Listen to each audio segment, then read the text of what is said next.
In this section, we're going to talk about the airway breathing assessment we use to rapidly diagnose patients with cardiopulmonary arrest. This is the RECOVER algorithm published in 2012 describing how to do CPR in dogs and cats. The first step of the algorithm is to actually diagnose the patient with cardiopulmonary arrest, and we do that by doing a standardized airway breathing exam. The unresponsive patient is one of the challenging types of presentations we deal with on emergency. And in order to rapidly diagnose cardiopulmonary arrest in patients who have experienced it, we use a standardized airway breathing circulation exam traditionally. So the A stands for airway. That means that we want to make sure that there is a patent airway in the patient, and we'll do that by either palpating the airway or looking inside of the mouth all the way back to the arytenoids to determine if there's an airway issue. B is breathing, and this is just a yes or no question, so we want to know, is the patient breathing or not? And we'll determine that by looking for a chest rise or potentially feeling for airflow through the nares. C stands for circulation. In this case, we want to know, is the heart pumping and is it producing forward flow? And we can do that by either palpating pulses or by palpating for the apex beat in small dogs and in cats. The goal of the airway breathing circulation assessment is to rapidly diagnose cardiopulmonary arrest if it's occurred, and we want to do that in less than 15 seconds. So we need to be very efficient about this assessment because we know the longer we wait to start CPR in a patient who's experienced a cardiopulmonary arrest, the less likely we are to actually get them back. The first step of the ABC exam is the airway exam, and in this case we're going to open the mouth and we're going to grasp the tongue and pull it toward us so that we can visualize all the way back through the mouth to the level of the arytenoids. And that'll look like this, so you can see that we're going to grasp the upper jaw, we're going to pull the tongue out and get a good look all the way back to the airway. The goal here again is to look for foreign objects or other things causing an obstruction of the airway that would make CPR impossible to perform. The next step is the breathing exam, and in this case we're just going to look at the chest to see if there's a chest rise, or we can gently palpate the chest as you see in this photo here to see if we can feel a chest rise occurring. We don't recommend ausculting the chest in order to assess whether a patient is breathing because it'll take longer, it requires getting equipment, and it can prolong this very rapid airway breathing circulation exam. So focus on just visually assessing whether there's a chest rise or gently palpating the chest.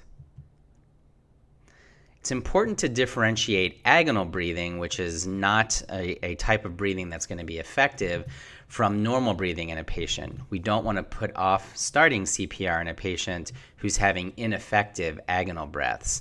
And this is what that's going to look like.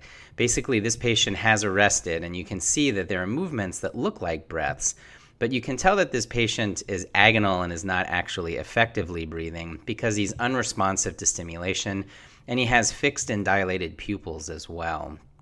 So it's very important not to be fooled by this type of breathing. And in fact, CPR is absolutely indicated in a patient whose only attempts at breathing are these ineffective agonal breaths. The final stage of the traditional ABC exam is the circulation exam. And options for assessing circulation would be palpating the femoral artery or the dorsal pedal artery, or palpating for the apex beat. Unfortunately, when you look to the human literature, you find that 35% of the time when a patient is pulseless, the person assessing that pulse will think they feel a pulse. This may be because they're feeling their own pulse or because they just want cognitively to believe that this patient has not arrested. But it's a very high rate of false positives when it comes to assessing the circulation. And so for that reason, in both the human CPR guidelines and in the veterinary CPR guidelines, it's not recommended that we assess the circulation. It's not a valid way to determine if a patient has experienced a cardiopulmonary arrest in a very large percentage of cases. And so we do recommend truncating this exam to just assessing airway and breathing. So let's put all of this together. What do you do if you find a patient who's unresponsive? The first step is to call for help. You're going to be much more effective doing CPR with a whole team of people with you than you will if you try to do it by yourself. So immediately call for help and then move on to assess whether the patient has a patent airway. If the airway is patent and the patient can move air, then your next question, and really the only question you have to ask yourself, is the patient breathing? Has he developed apnea? If the patient is apneic, meaning he's not breathing, then the recommendation would be to immediately start basic life support, which we'll be talking about in the upcoming modules. If the patient is not apneic and is breathing, then the next step is to move on to a primary survey, evaluating respiratory status, cardiovascular status, and neurologic status to try to identify any imminently life-threatening abnormalities that might lead to a cardiopulmonary arrest. But what if you're not sure? What if after you take that 10 to 15 seconds, you're not sure whether the patient is breathing or not? In that case, we do recommend starting basic life support immediately. If you look to the literature, it shows pretty conclusively that the risks of not starting CPR in a patient who has had a cardiopulmonary arrest are much, much higher than the risks of starting CPR in a patient who hasn't had a cardiopulmonary arrest. The reality is if you start CPR in a patient who hasn't arrested, they're going to start to show you some response at some point in the near future. And so it's unlikely that you'll go for very long with CPR and actually cause injury to that patient. And in fact, looking at the human literature, less than 2% of people who have not experienced a cardiopulmonary arrest and in whom we start CPR will go on to develop any significant injury like a pulmonary contusion or a rib fracture. The vast majority of them will have no significant injury, and so the risk-benefit ratio is certainly in favor of starting CPR in patients if there's any doubt in your mind.